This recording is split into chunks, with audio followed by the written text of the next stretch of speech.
படிப்பில் சாதிக்கணும் தான், படிப்பும் சாதனை தான், அதை நான் மறுக்கலை.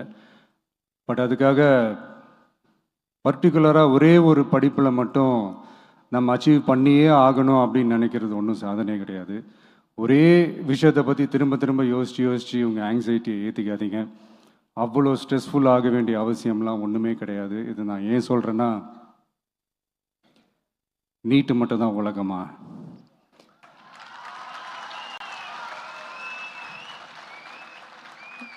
நீட்டை தாண்டி இந்த உலகம் ரொம்ப ரொம்ப பெருசு. அதில் நீங்கள் சாதிக்க வேண்டியது பல விஷயங்கள் இருக்குது. அதனால் இப்போவே உங்கள் மைண்டை ரொம்ப ஸ்ட்ராங்காக வச்சுக்கோங்க, டெமோக்ராட்டிக்காக வச்சுக்க கற்றுக்கோங்க.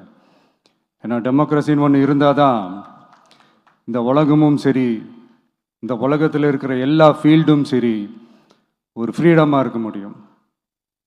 அது மட்டும் இல்லை, ஒரு முறையான ஒரு டெமோக்ரஸி இருந்தாலே போதும், எல்லாருக்கும் எல்லாமும் ஈக்குவலாக கிடைக்கும். அதனுடைய ஃபஸ்ட்டு ஸ்டெப்பாக உங்கள் வீட்டில் இருக்கிற எல்லாருக்கிட்டையும் சொல்லுங்கள், அவங்கவுங்களுடைய ஜனநாயக கடமையை ஒழுங்காக செய்ய சொல்லுங்கள்.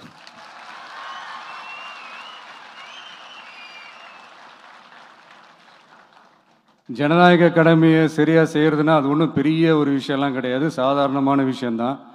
நல்லவங்க, நம்பிக்கையானவங்க, இது வரைக்கும் ஊழலே செய்யாதவங்க யாருன்னு பார்த்து தேர்ந்தெடுக்க சொல்லுங்கள். அவ்வளோதான், ஆஸ் சிம்பிள் அஸ் தட். அதுதான் அந்த கடமை. நான் ஒரு 2 years பேக் இதே ஸ்டூடெண்ட்ஸ் ஃபங்க்ஷனில் நான் சொல்லியிருந்தேன், இந்த காசு கொடுத்து ஓட்டு வாங்கி ஜெயிச்சிடலாம்னு நினைக்கிறாங்க இல்லையா, அவங்கள அந்த கல்ச்சரே யாரும் என்கரேஜ் பண்ணாதீங்க, யாரும் காசு வாங்காதீங்க, உங்கள் பேரண்ட்ஸ்கிட்டையும் எடுத்து சொல்லுங்கன்னு நான் சொல்லியிருந்தேன். அதை அப்படியே ஃபாலோ பண்ணுங்க.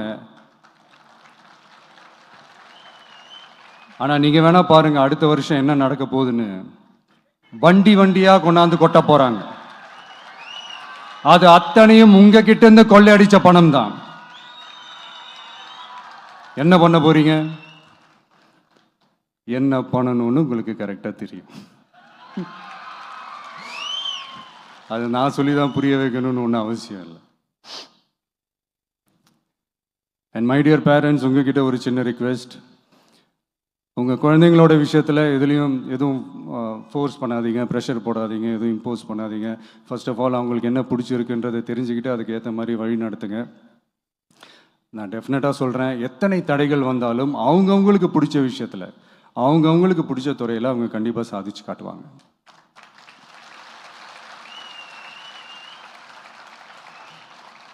அண்ட் இன்னொரு முக்கியமான விஷயம் உங்ககிட்ட நான் ஷேர் பண்ணணும்னு நினச்சது என்னென்னா, இந்த சாதி மதத்தை வச்சு இந்த பிரிவினை வளர்க்கிற அந்த சிந்தனை பக்கமே போயிடாதீங்க. அந்த சிந்தனை உங்களையோ இல்லை உங்கள் மைண்டையோ டிஸ்டர்ப் பண்ணுற அளவுக்கு அதை அலோவ் பண்ணவே பண்ணாதீங்க. விவசாயிகள் என்ன சாதி மதம் பார்த்தா பொருளை விளைய வைக்கிறாங்க? தொழிலாளர்கள் என்ன சாதி மதம் பார்த்தா பொருளை உற்பத்தியில் ஈடுபடுறாங்க? இவ்வளோ ஏன் இயற்கை அம்சங்களான வெயில் மழையில் சாதி இருக்கா, மதம் இருக்கா?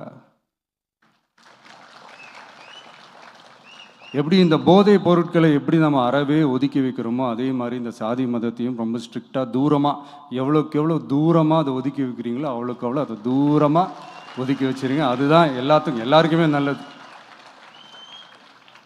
ஏன்னா இப்போ ரீசெண்ட் டைமில் பார்த்தீங்கன்னா, தந்தை பெரியார் அவர்களுக்கே சாதி சாயம் பூச ட்ரை பண்ணுறாங்க. ஒன்றிய சிவில் சர்வீஸ் எக்ஸாமில் கூட சாதி சாயம் பூசுகிற மாதிரி ஒரு கேள்வி ஒன்று கேட்டு வச்சிருக்கிறாங்க. இதையெல்லாம் வன்மையாக கண்டிக்கிறோம்.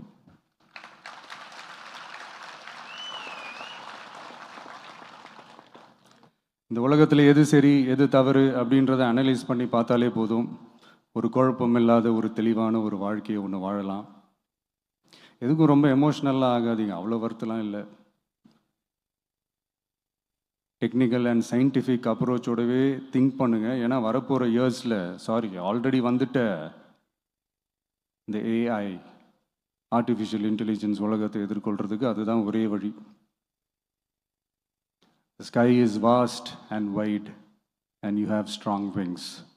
So feel free to fly like a bird with courage, conviction and confidence.